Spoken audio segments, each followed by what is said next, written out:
Hey, it's Brock here with Rock Hill Farms, and today I'm going to another level with increasing the hydraulic capacity and the lifting capacity on my tractor. This has been an ongoing series. It actually started right after I got the tractor when I switched to this loader that has more lift. And now I've increased my hydraulic pressure, I've increased my hydraulic flow, and now I'm going to start replacing cylinders to give me an extreme amount of lift that really is more lift than this machine should probably ever have. It's going to be outrageous, the amount it can lift, and in this video I want to talk about whether or not it makes sense to do what I'm doing. Am I going to tear the tractor up? What about the axle? What about the hydraulic components? Is this a smart thing to do, and why I'm doing it? So I think that'll be an interesting conversation. But first, I need to actually get in and do the work. So let's get started. Now, I'm no mechanic and I'm no expert on working on this specific tractor. And I can't find a video taking this cylinder off of this loader. I've found some with similar tractor models, but not this exact one.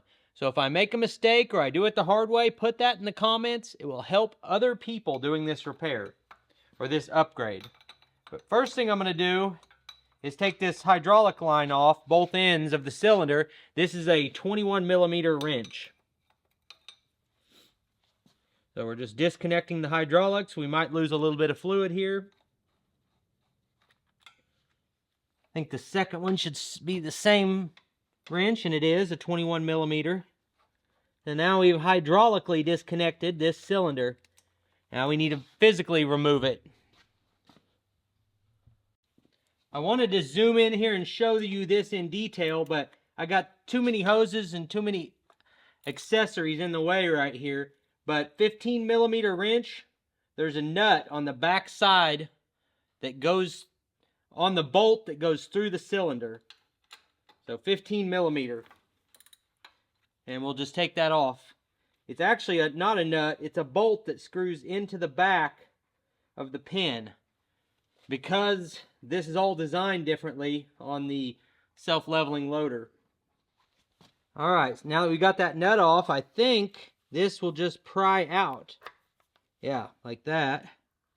Slide that pin out and we drop down. Pretty straightforward so far. Now we've got the same thing on this end, but on this end we have some extra bracketry. We've got the quick release, loader release bracket, and this is the kickstand for the loader. So I don't know how that will affect it, but there's a big nut right behind this.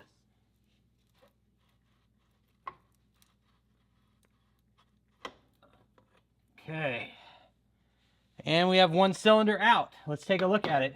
All right, so the difference in these cylinders is radical. So let's look at the smaller one. I can take my thumb and finger and go all the way around and overlap quite a bit. Now, the replacement cylinder doesn't even go all the way around. It's a much larger diameter on this. Okay, this has been a pain. So what you have to do is put the top up here and then put the bottom in, then connect your hoses, then you've got to get this pin in, and the pin has been all my hassle. So this pin goes through the mast, this bracket, the cylinder, this bracket, the mast again, and then the kickstand. You got all these layers and they all have to be lined up, and the bolt is concentric and has to be turned a certain spot. It's been really a hassle, mainly with this loader quick release bracket, trying to get it straight. See, whenever I push on it right there, you can see the whole thing drops down. That's been the big hassle, is getting all of this aligned just right so that this can go in. And it looks like it might need to rotate just a little bit.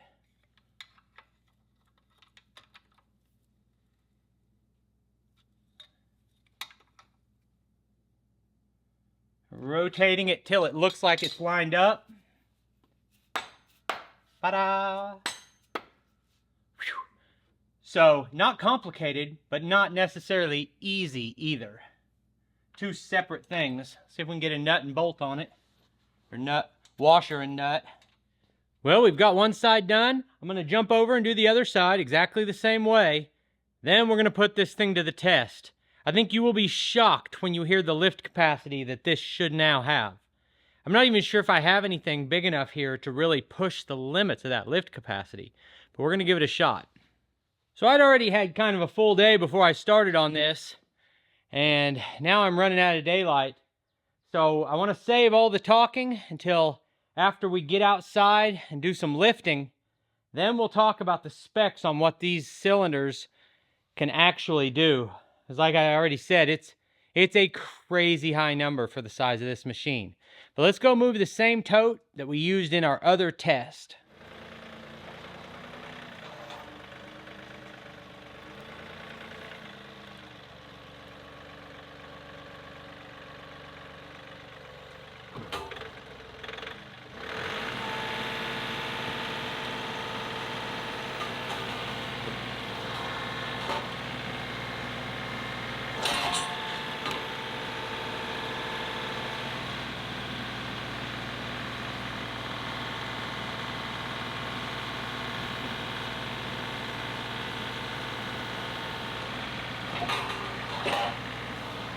So I mainly try to do tests that are practical, things I actually need to do on a regular basis.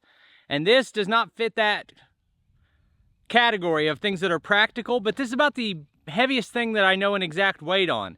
This car is listed to weigh 2,100 pounds, and my tractor shouldn't be able to pick it up, and it did.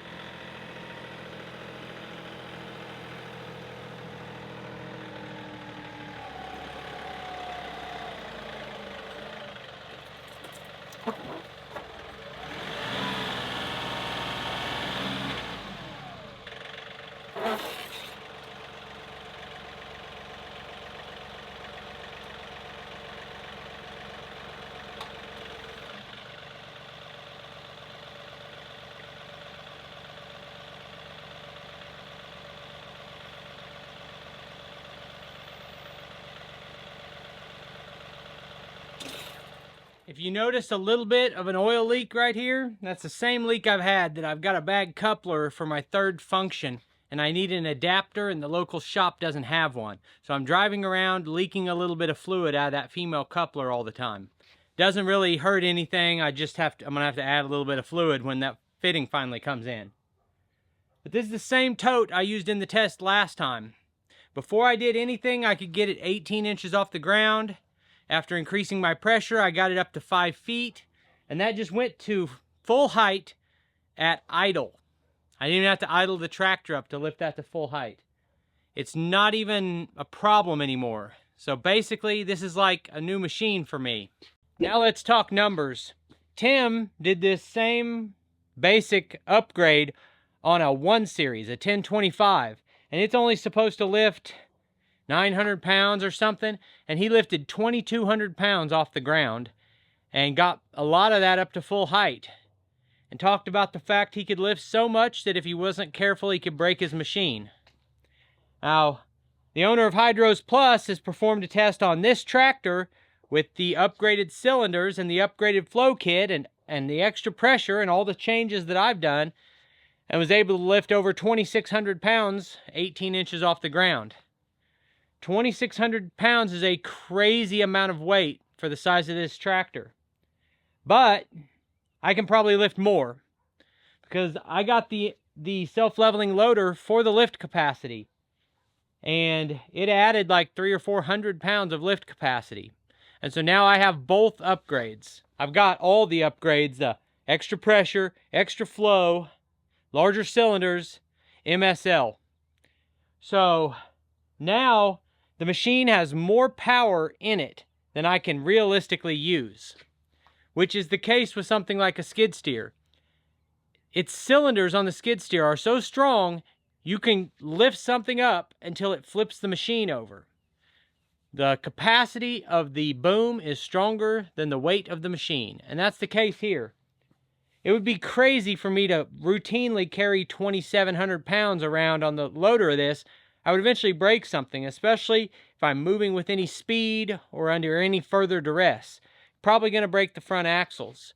So with great power comes great responsibility to use that in a reasonable manner, which means only lifting that much when you need to, only lift it as much as you need to, travel very slowly when lifting more than the manufacturer recommends you put on the tractor. There are two types of people when it comes to modifying equipment like this. You've got the guy that says never do anything to exceed the manufacturer's limits, stay within that, and buy a bigger tractor and you won't have problems. Then you've got the other guy that's trying to squeeze every drop out of his machine. I'm the second guy. And I want to have that capability even if I don't use it. So if I'm in a situation, it's an emergency situation, I have to lift something, I can. But probably the heaviest thing I'm going to lift is these 1,500-pound firewood totes. And I was already doing that. But now I'm doing it with a cylinder that can handle it better. So I appreciate you taking time to watch this video. I'll put links on the screen to a couple more of our videos, and I'll see you next time.